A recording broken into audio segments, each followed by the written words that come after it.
Tutorial is going to be for learning how to use plotting techniques within Matlab, and it is one of the greatest advantages of Matlab is that it can produce very professional looking plots and graphics for our data. So we're going to start with looking at two-dimensional plots, and I'll leave the 3D plots for you when you have the time on your own. So for two-dimensional graphics, an example is given here where I would like to plot three functions. The first one is sine x, very simple, and the second one is e to the cosine x, and I define the interval to be between 0 and 2 pi. And I also would like to plot another third function, sine cosine x squared minus x, on another interval between 0 and 8. So what is the kind of reasonable program to proceed? Well, to get it very smooth, I just put like 100 points, and then I define a vector x. At the vector x, I have two ways to do that, either by the colon operator or by the linspace operator or function, either one. So we're going to do the first two with the colon and the second with the third with the linspace and see the difference. So if I have x is defined, if I want to use the colon, then from the beginning and then to the end. And then I don't have, usually I have beginning, interval, end, but if I skip the interval, it's implied that it is 1. And then when I give it the transpose apostrophe, that makes it a column vector. If I multiply by 2 times pi, then it gives us in units of 2 pi. So when you have 100 points, actually 0 all the way to 99, so 0 to 99 is 100 points, and then you multiply this by 2 pi, and then you divide by n minus 1, which is 99, so that you can, the last point will correspond to 2 pi.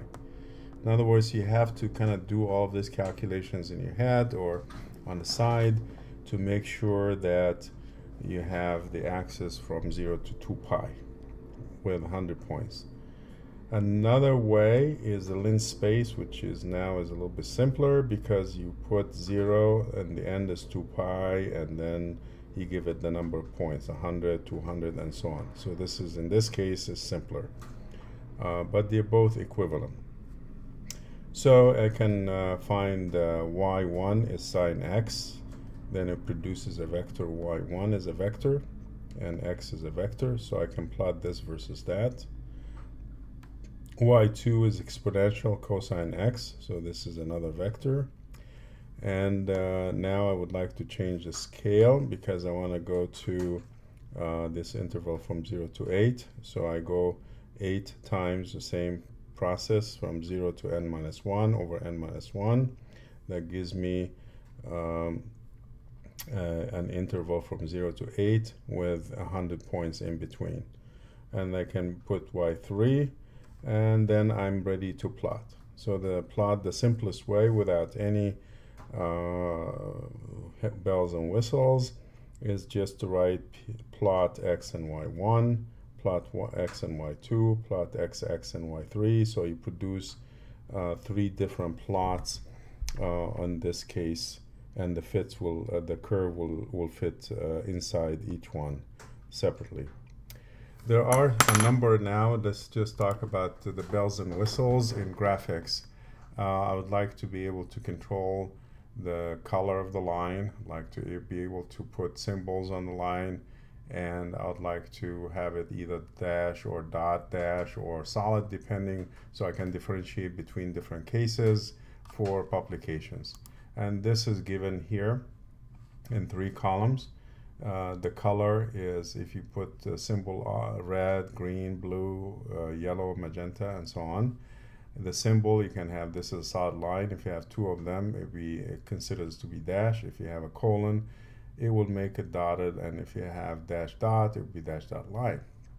And then you can put a marker or no marker. So if you put a marker, plus sign, circle, asterisk, and so on, you can see them here. And you combine the symbols from this column with this column with this column in between quotation marks, as you can see here. So I have plot x and y, 1, and then in between quotation mark with a red. So the default line is going to be solid line in this case.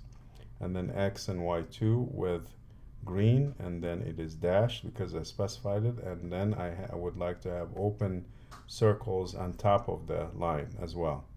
And then x and y3, and then I would like to have magenta and pentagram on top of the magenta line.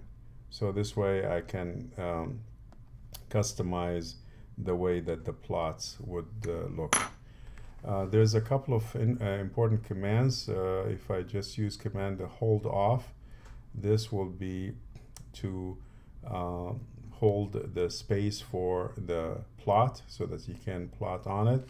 And then when you hold off, it means that you're removing the hold on the space, and then you're plotting x versus y1, and then when you put hold on, then it will freeze that, and then you can plot the next ones on top. So you plot x and y2 and xx and y3.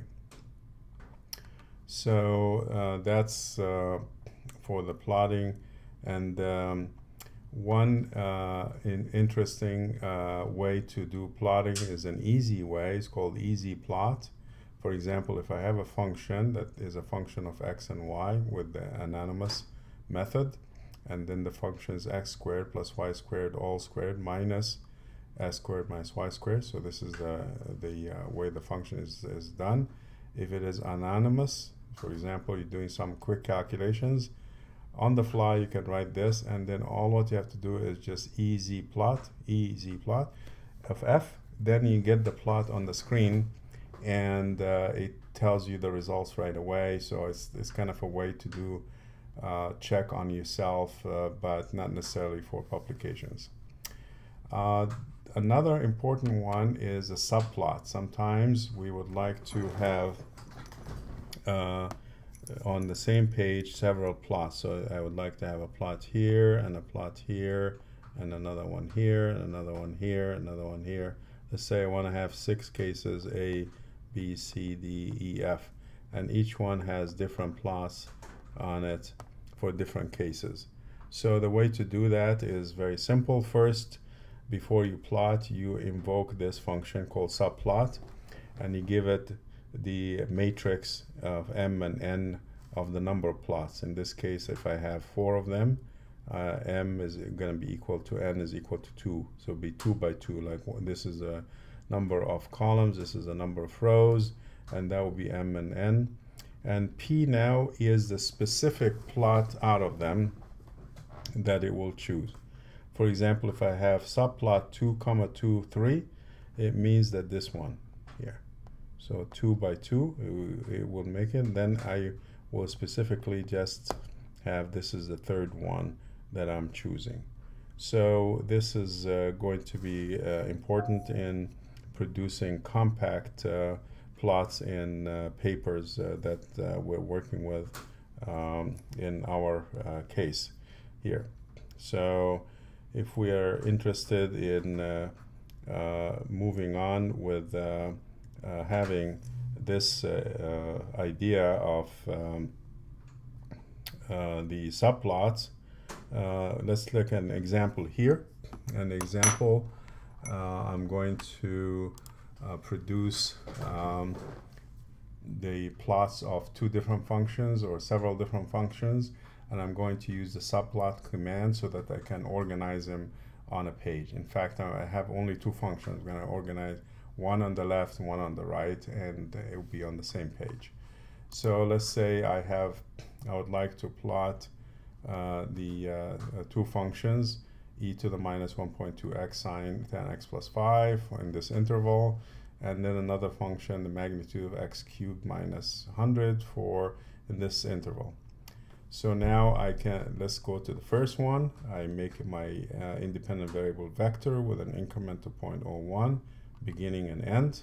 And then boom, I write down the function, the value of y. I didn't use anonymous function here because I'm not going to use easy plot, so I just write the expression directly. And then I define subplot, and then this is one row, 2 columns, which means only 2 plots. And now this is defined to be the first plot. And then once you specify that, then you go on and then use your plot command. So you plot x versus y, and here you define the axis from 0 to 5, because that's what we did independent. And the dependent, I know that I would like to have it between -1 and 1. Then the x will be in this range, and then the y will be in this range. Next, I go to the next function. Again, I define the x independent variable. I define the dependent variable is the absolute value. This is these long lines here. The expression is which is absolute value of x cubed minus 100. And then I put it on subplot. It's a 1/2 again, but it is the second one. And I plot x versus y. Notice that x and y are the same symbols.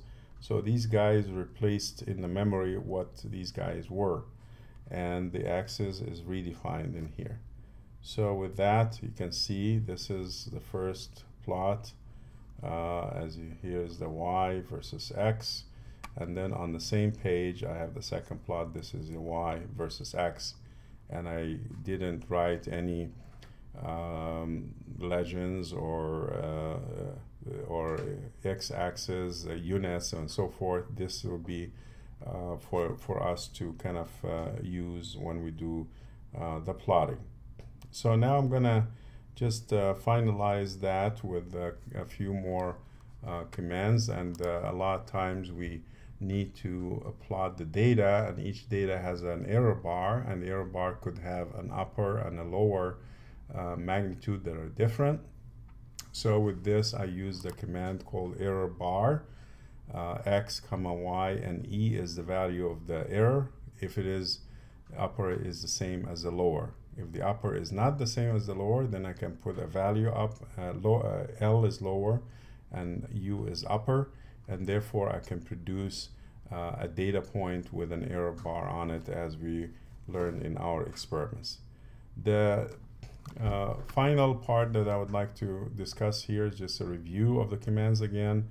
Plot x, y, we learned how to do that, and the command is plot x1 and y1, and then a bunch of other options for the color and for the line and axis and so forth, and then you plot on top of this x2, y2, and so on. You can now use this command semi-log x. This means that in the x-axis you have a logarithmic scale on the x-axis. On the y-axis, it's normal, no logarithms. You could reverse that. You could have semi-log y here, which means that the y is logarithmic and the x is normal. If you say log-log, then you mean that both of them are plotted log-log scale. The f plot and the easy plot are two functions that plot within specified limits. As we've seen with the easy plot, it's pretty quick to use them. There are other things like you can do polar plots for r versus theta, and so on.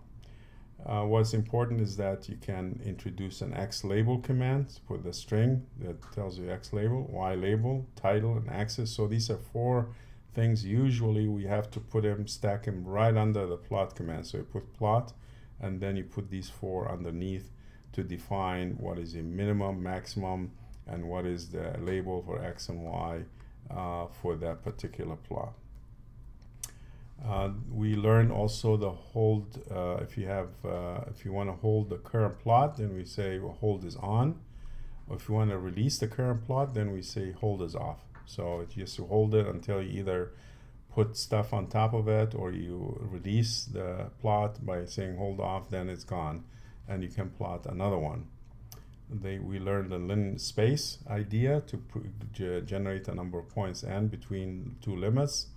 And there's other plots that are very interesting. Histogram, that produces a histogram for the values of x. Stairs will make like a step plot, so the histogram will give you something that looks like this. So this is a histogram command. It will give you something like that. The command or the function stairs, it will give you like different stairs like that. So this will be, if you want to have a distribution function, either defined by stairs or by a histogram. We learned the error bar, if it is constant or if it's, the upper is different from the lower, as we've learned before. And then finally, we learned the idea of the subplot in the previous example. So with that, I think we have a very nice idea about a quick way to do plotting within Matlab and produce very professional looking